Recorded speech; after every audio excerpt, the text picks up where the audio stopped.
স্বাগত দীপ্ত সংবাদে আপনাদের সাথে আছি আমি তাওসিয়া ইসলাম। নোবেল বিজয়ী অর্থনীতিবিদ ডক্টর মোহাম্মদ ইউনূসকে প্রধান করে অন্তর্বর্তীকালীন সরকার গঠনের সিদ্ধান্ত নেওয়া হয়েছে। গতরাতে বঙ্গভবনে রাষ্ট্রপতি মোহাম্মদ শাহাবুদ্দিনের সঙ্গে তিন বাহিনীর প্রধানগণ ও ছাত্র আন্দোলনের সমন্বয়কদের বৈঠকে এই সিদ্ধান্ত নেওয়া হয়। কোটা সংস্কার আন্দোলনের নেতৃত্ব দেওয়া বৈষম্য বিরোধী ছাত্র আন্দোলনের সমন্বয়কদের 15 সদস্যের একটি দল মঙ্গলবার সন্ধ্যায় বঙ্গভবনে যায়। এরপর সেখানে প্রবেশ করেন তিন বাহিনীর প্রধানগণ। বঙ্গভবনে রাষ্ট্রপতির সঙ্গে তিন বাহিনীর প্রধানগণ ও ছাত্র আন্দোলনের সমন্বয়কদের দীর্ঘ বৈঠকে ডক্টর মোহাম্মদ ইউনূসকে প্রধান করে অন্তর্বর্তীকালীন সরকার গঠনের সিদ্ধান্ত নেওয়া হয়।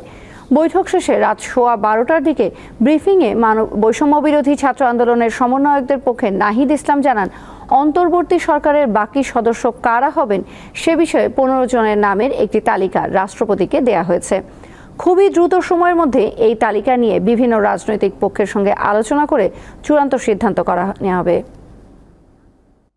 নতুন আইজিপি হিসেবে নিয়োগ পেয়েছেন পুলিশের ট্রাফিক অ্যান্ড ড্রাইভিং স্কুলের কমান্ড্যান্ট মোহাম্মদ মইনুল ইসলাম।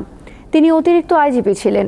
এর আগে চৌধুরী আবদুল্লাহ আল মামুনের চুক্তিভিত্তিক নিয়োগ বাতিল করা হয়। মঙ্গলবার রাতে এ সংক্রান্ত প্রজ্ঞাপন জারি করেছে জনপ্রশাসন মন্ত্রণালয়। অন্যদিকে নতুন আইজিপি নিয়োগের প্রজ্ঞাপন জারি করেছে স্বরাষ্ট্র মন্ত্রণালয়। গত মাসে চৌধুরী আবদুল্লাহ আল মামুনের চুক্তির মেয়াদ দ্বিতীয় দফায় 1 বছর বাড়ানো হয়েছিল। চৌধুরী আবদুল্লাহ আল মামুন এর আগে 1.5 বছর চুক্তিতে আইজিপি পদে ছিলেন। রাজধানী সহ সারা দেশের পরিস্থিতি আরও শান্ত হয়ে এসেছে। বেড়েছে মানুষের চলাচল, সাথে যানবাহনের সংখ্যাও বেড়েছে। সাভারের পরিস্থিতি জানাতে যোগ দিচ্ছেন সহকর্মী এম এ হালিম।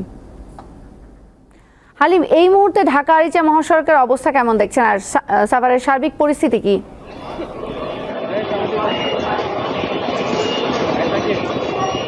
দেখুন, এই মুহূর্তে ঢাকা আরিচা মহাসড়কের পরিস্থিতি আমরা গতকালকে তুলনায় কিন্তু আজকে অনেকটাই আমরা দেখতে পাচ্ছি যানবাহনের সংখ্যা বেড়েছে। যদি আপনাকে একটু দেখাতে যাচ্ছি, এখানে কিন্তু এই মহাসড়কে কিন্তু এখন দূরপাল্লা এবং স্বল্প দূরপাল্লা যে গাড়ি পরিবহনগুলো রয়েছে সেগুলো কিন্তু চলাচল করছে, এবং সেই সাথে আমরা দেখতে পেয়েছি সাভারের জনজীবন কিন্তু আস্তে আস্তে স্বাভাবিক হয়ে আসছে। আমরা সকাল থেকে দেখতে পেয়েছি বিভিন্ন দোকানপাট, হাসপাতাল, ওষুধের দোকান, সেইগুলোতে কিন্তু আমরা দেখতে পেয়েছি দোকান তারা খুলতে শুরু করেছে ব্যবসায়ীরা, এবং সেই সাথে এখানে আমরা দেখতে পাচ্ছি যে বিভিন্ন যে বড় শপিং মলগুলো আছে সেই শপিং মলগুলো কিন্তু খোলার প্রস্তুতি নেওয়া হচ্ছে সকাল থেকে। এবং এখানে যে ভাঙচুর করা হয়েছে সেই ভাঙচুর করা স্থানে কিন্তু এখানে আমরা দেখতে পাচ্ছি যে এই সাভারের বিভিন্ন শিক্ষা প্রতিষ্ঠান থেকে শিক্ষার্থীরা এখানে আসতে শুরু করেছে, এবং তারা কিছুক্ষণ পরে এই বিভিন্ন যে ধ্বংসস্তূপ রয়েছে সেই ধ্বংসস্তূপগুলো তারা পরিষ্কার করবেন, এবং সেই শিক্ষার্থীরা সেই কাজটি শুরু করবেন। এবং আরেকটি বিষয় জানিয়ে রাখি, কিন্তু আমরা সাভারে গতকালকে আমরা যে বিজয় উৎসব এবং সেই সাথে যে বিশৃঙ্খলাগুলো দেখতে পেয়েছি, এবং সেনাবাহিনী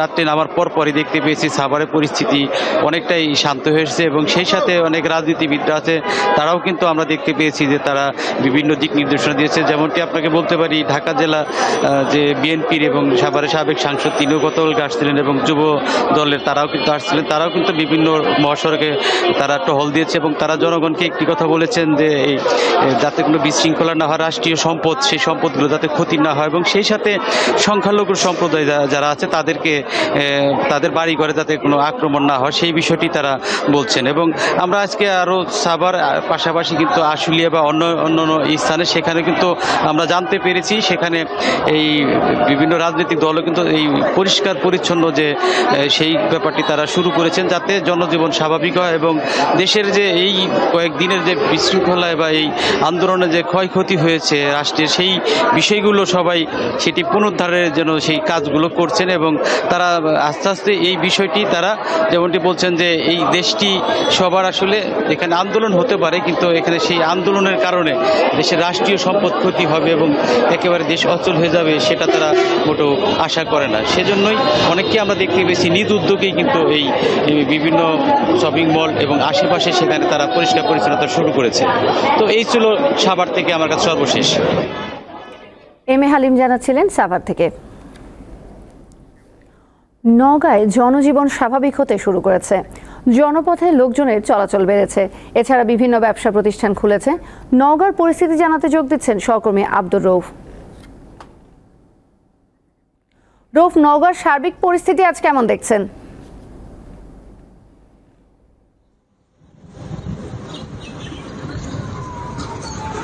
তো তো সে আপনি যেমনটি বলছিলেন, নওগাঁর কিন্তু জনজীবন অনেকটা স্বাভাবিক হতে চলেছে, বিশেষ করে রাস্তাঘাটে আপনার ছোটখাটো যানবাহনের সঙ্গে মানুষের চলাফেরাটাও কিন্তু চোখে পড়ার মতো।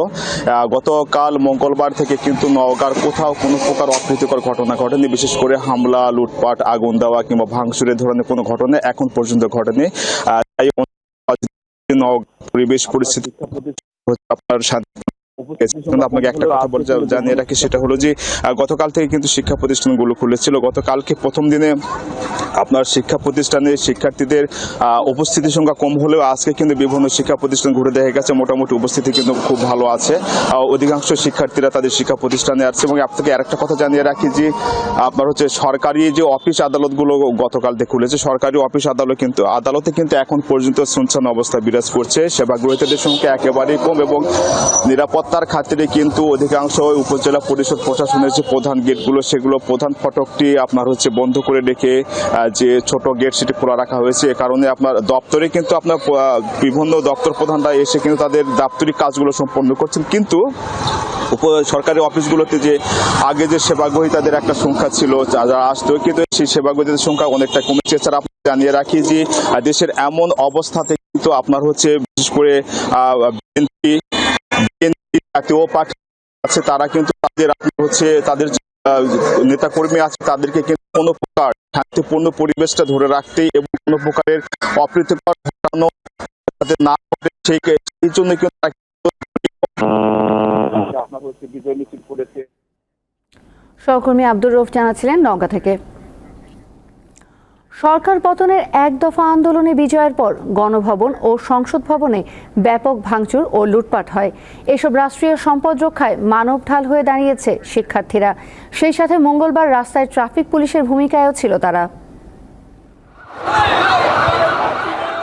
সোমবার শিক্ষার্থীদের ডাকা লং মার্চ টু ঢাকায় জনতার ঢল নামে। দুপুরের পর ঘোষণা আসে সরকার পদত্যাগের। এরপরই গণভবন ও সংসদ ভবনে ঢুকে পড়ে সাধারণ জনতা। এই সুযোগে ভাঙচুর ও লুটপাট করে কিছু বিশৃঙ্খলাকারী। রাষ্ট্রীয় সম্পদ রক্ষায় মঙ্গলবার আবারও রাস্তায় নামে শিক্ষার্থীরা। বলেন, গুরুত্বপূর্ণ স্থাপনায় কোনো শিক্ষার্থী ধ্বংসলীলা চালাতে পারে না। আমাদের এই সংসদ আমাদের দেশের সম্পদ, এটা তো কোনোভাবে নষ্ট করতে দেওয়া যাবে না।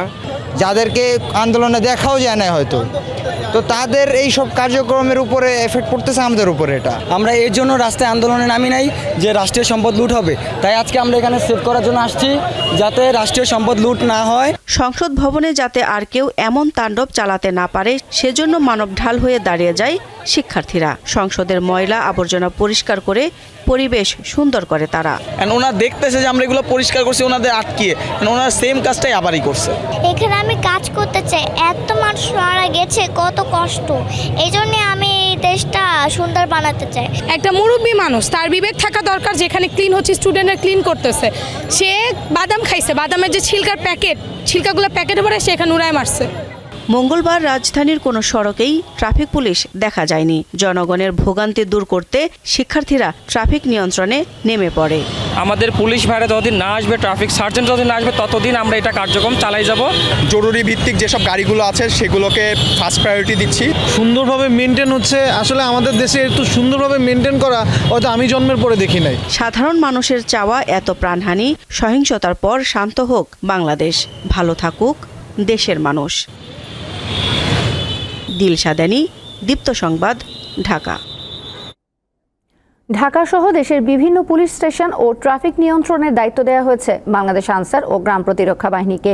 মঙ্গলবার বিকেলে আনসার সদর দপ্তরের জনসংযোগ কর্মকর্তার সহকারী পরিচালক রুবেল হাসান সংবাদ বিজ্ঞপ্তিতে এ তথ্য জানান। হযরত শাহজালাল আন্তর্জাতিক বিমানবন্দরের নিরাপত্তার দায়িত্ব আনসারকে দেওয়া হয়েছে। পরবর্তী নির্দেশনা না দেওয়া পর্যন্ত এ আদেশ বলবৎ থাকবে বলে জানানো হয়েছে বিজ্ঞপ্তিতে। রাজধানীতে আজ সমাবেশ ডেকেছে বিএনপি। বেলা 2টায় নয়াপল্টনে বিএনপির কেন্দ্রীয় কার্যালয়ের সামনে এ সমাবেশ অনুষ্ঠিত হবে। মঙ্গলবার সন্ধ্যায় বিএনপির পক্ষ থেকে এক বিবৃতিতে জানানো হয়, সমাবেশে প্রধান অতিথি হিসেবে ভার্চুয়ালি বক্তব্য দেবেন বিএনপির ভারপ্রাপ্ত চেয়ারম্যান তারেক রহমান। বিএনপি মহাসচিব মির্জা ফখরুল ইসলাম আলমগীর ছাড়াও জাতীয় নেতৃবৃন্দ সমাবেশে বক্তব্য দেবেন। এর আগে সোমবার রাতে গণমাধ্যমকে দেয়া সাক্ষাৎকারে মির্জা ফখরুল জানান, তারেক রহমান শিগগিরই দেশে ফিরবেন। পদত্যাগ করে দেশ ছাড়ার পর আওয়ামী লীগ সভাপতি শেখ হাসিনা যুক্তরাজ্যে রাজনৈতিক আশ্রয় চেয়েছেন। তবে যুক্তরাজ্যের সরকার এখনও বিষয়টি নিয়ে কোনো সিদ্ধান্ত জানায়নি। ভারতীয় সংবাদ মাধ্যম যুক্তরাজ্যের স্বরাষ্ট্র মন্ত্রণালয় জানিয়েছে, শেখ হাসিনা যে পদ্ধতিতে রাজনৈতিক আশ্রয় চেয়েছেন সেটি পাওয়ার সম্ভাবনা নেই। এনডিটিভির খবরে বলা হয়, যুক্তরাজ্যের যে অভিবাসন আইন রয়েছে সেখানে কোনো ব্যক্তির দেশটিতে ভ্রমণে এসে রাজনৈতিক বা সাধারণ আশ্রয় নেওয়ার বিধান নেই। এনডিটিভির প্রতিবেদনে আরও বলা হয়, শেখ হাসিনার ছোট বোন শেখ রেহানা যুক্তরাজ্যের নাগরিক। এছাড়া রেহানার মেয়ে টিউলিপ সিদ্দিক যুক্তরাজ্যের আইনসভার সদস্য, যা শেখ হাসিনার রাজনৈতিক আশ্রয় চাওয়ার বিষয়টিকে সহায়তা করবে।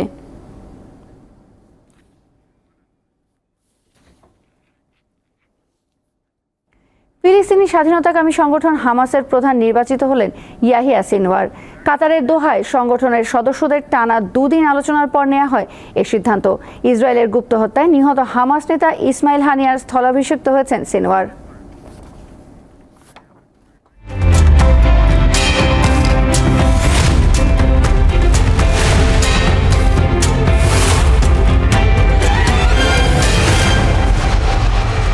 এবার জানাবো এক নজরে দৈনিক পত্রিকার শিরোনাম। আমার হাতে শুরুতে আছে দৈনিক প্রথম আলো। তাদের প্রধান শিরোনামে আছে, ডক্টর ইউনূসকে প্রধান করে অন্তর্বর্তী সরকার, বঙ্গভবনে বৈঠক, আন্দোলনকারী শিক্ষার্থীদের প্রস্তাবে ডক্টর ইউনূস সম্মত, আপত্তি নেই রাজনৈতিক দলগুলোরও। এর বাইরেও আছে, সোমবারের সংঘাতের ঘটনায় আরও 103 জনের মৃত্যু সারা দেশে। আর আছে, হামলা আগুনের পর ঢাকার বেশিরভাগ থানায় পুলিশ নেই। এরপর আছে দৈনিক যুগান্তর। তাদের প্রধান শিরোনাম, ডক্টর ইউনূস অন্তর্বর্তী সরকার প্রধান, বঙ্গভবনে রাষ্ট্রপতির সঙ্গে 3 বাহিনীর প্রধান ও 13 সমন্বয়কের বৈঠক, ভেঙে দেয়া হলো জাতীয় সংসদ। আরও আছে, নিরাপত্তাহীনতায় পুলিশ, অর্ধশত সিনিয়র কর্মকর্তা আত্মগোপনে। আরও আছে, 6.5 বছর পর মুক্ত খালেদা জিয়া। দৈনিক কালের কণ্ঠের প্রধান শিরোনাম, অন্তর্বর্তী সরকারের প্রধান ডক্টর ইউনূস, দ্বাদশ জাতীয় সংসদ ভেঙে দিলেন রাষ্ট্রপতি। আরও আছে, নয়াপল্টনের সমাবেশ আজ, উপদেষ্টাদের বিষয়ে ইতিবাচক মনোভাব দেখাবে বিএনপি। আর আছে, থানার নিরাপত্তা ও ট্রাফিক নিয়ন্ত্রণের দায়িত্বে আনসার, নিরাপত্তা ঝুঁকিতে পুলিশ। দৈনিক সমকালের প্রধান শিরোনামে আছে, অন্তর্বর্তীকালীন সরকার প্রধান ডক্টর ইউনূস, বঙ্গভবনে বৈঠক। আরও আছে, বেশিরভাগ থানা লণ্ডভণ্ড, নেই পুলিশ। এরপর আছে দৈনিক বণিক বার্তা। 15 বছরে আওয়ামী লীগ সরকার ঋণ করেছে 15.5 লাখ কোটি টাকার বেশি। এ সময় দেশ থেকে পাচার হয়েছে প্রায় $150 বিলিয়ন। আরও আছে, অন্তর্বর্তীকালীন সরকারের 2 কাণ্ডারি প্রধান ডক্টর মোহাম্মদ ইউনূস, গুরুত্বপূর্ণ ভূমিকায় থাকতে পারেন ডক্টর সালেউদ্দিন আহমেদ। দৈনিক আজকের পত্রিকার প্রধান শিরোনামে একই রকম, ইউনূসের নেতৃত্বে সরকার, অন্তর্বর্তী সরকারের রূপরেখা তারা দিয়েছে। এর বাইরে আছে ফটো ফিচার সহ তারা যাত্রাবাড়ি থানা আর পুলিশের বর্তমান অবস্থা জানিয়েছে। আর লিখেছে, সরকারবিহীন দেশে সর্বত্র অরাজকতা। দৈনিক ইত্তেফাকের প্রধান শিরোনামে আছে, ডক্টর মোহাম্মদ ইউনূসকে অন্তর্বর্তী সরকারের প্রধান করার সিদ্ধান্ত, বঙ্গভবনে রাষ্ট্রপতি ও 3 বাহিনী প্রধানদের সঙ্গে সমবিরোধী ছাত্র আন্দোলনে নেতাদের বৈঠক। আরও আছেন, মুক্তি পেয়েছেন খালেদা জিয়া। এই ছিল আজকের প্রধান প্রধান পত্রিকার শিরোনামগুলো। শেষ করছি দীপ্ত সংবাদ। এরপর দীপ্তর বিশেষ সংবাদ দেখবেন সকাল 11টায়।